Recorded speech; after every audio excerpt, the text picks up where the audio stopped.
Alright, I'm going to try to make a quick video. I just took delivery of my 2023 Ford Maverick, and I'm going to try to find a spot to pull over here and do a quick walk around. So I'm going to try to keep this brief. I'm going to tell you the good, the bad, and the ugly. This is my, I'm going to start with my buying experience, because I guess that might be the most important part. When I first started to go out looking to purchase this vehicle was in October of 2021, and I went to 3 different Ford dealerships. The first Ford dealership, I felt that the employees were so clueless that I just walked out. I then went to a second Ford dealership where the sales guy was the epitome of dirtbag, sleazy, no confidence, just dirtbag sales guy. One of the things that Ford dealer told me, 2 things that turned me off specifically from doing business with them. One was that every vehicle that they sell, they obligate you to buy some oil treatment, which is made by B&G, which you can buy at like AutoZone, right?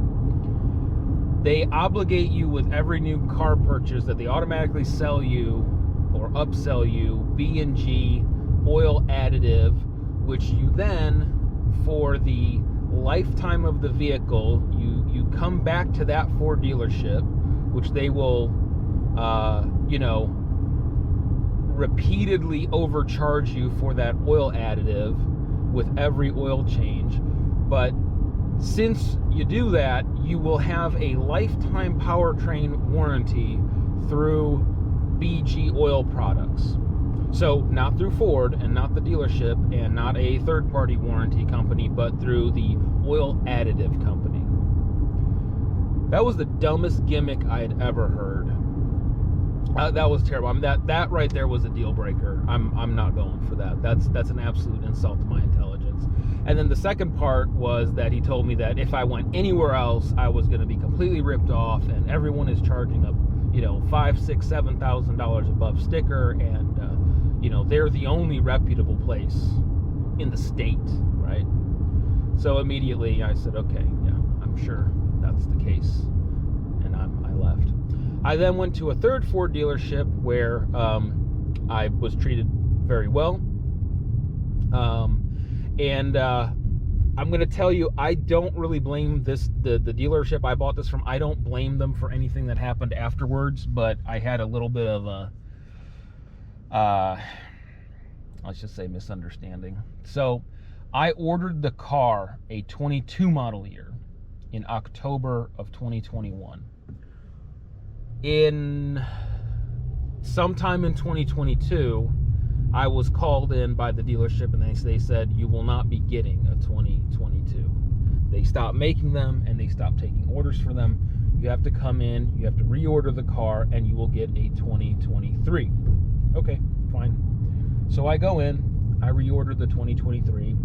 Of course, the 2023 model is at least $1,500 more money for the exact same car, of course, right?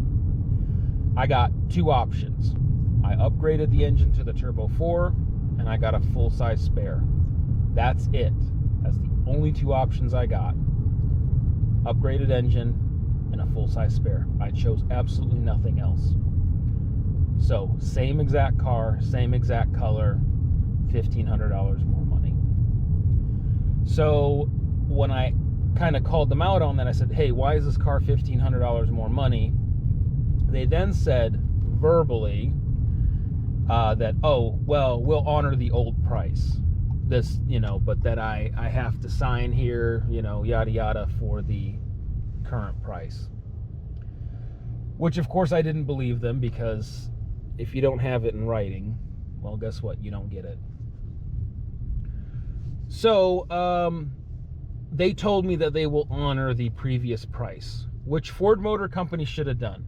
And like I said, I'm not really blaming the dealership. I understand the dealers are going through a hard time. I really don't think these guys purposely misled me. But at the same time, I don't know why you would say to somebody that you will honor the previous price and not give it to them in writing. So that's a little bit of a sore spot with me, but at the same time, I knew what was coming. I knew that they wouldn't honor that price. So now, I want to preface this also by saying I am a Ford fanboy, okay? I am generally very partial toward Ford Motor Company. If I was a consumer with no brand loyalty, if I was someone who was not particularly into cars, I would have never bought this car based on this buying experience. I basically wanted to buy this car in October of 2021. I took delivery of it in February of 2023. All right.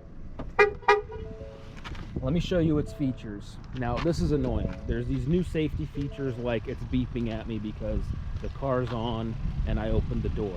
That's stupid. That's absolutely stupid. So, this car, I got this car because this is the cheapest car I could buy that suited my criteria. Okay, and that's the emphasis here. It's not the cheapest car I could buy, period. It's the cheapest car I could get that met what I needed this vehicle to do. And I've already gotten it dirty. So it's a very basic car, you know. There's really nothing special about it. It is a bit smaller in person. Now, I had to buy this car sight unseen, mind you. The back section is a bit smaller than I imagined, but I'm not going to be riding in the back, so it's fine by me. As far as, I mean, it's just a basic little car. Okay, that's all it is. It's a basic car. There's nothing special about it. I will say this. Compared to most cars, most contemporary vehicles, I will say the styling to me is average or above average. But that's in the context of most new cars are terribly ugly. So I don't have any objection to how it looks on the outside. Here's what I hate about the inside. This door panel here, this is stupid.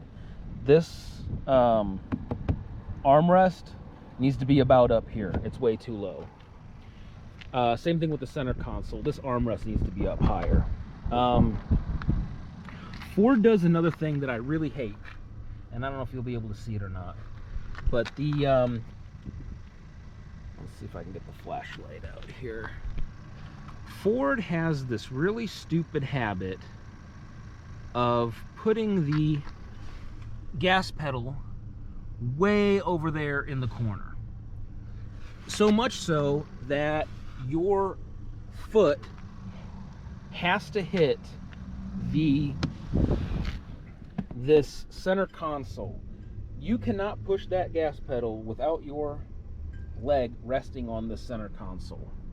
I don't know why. There's plenty of room to put these pedals like in the middle, but they have to put it over, way over to the right side. And Ford has been doing this on pretty much every vehicle, which I find incredibly annoying. I don't know why they can't figure that out. Why is it obligatory that if your foot, your foot while driving has got to be hitting the center console? So that's kind of a gripe. I really don't like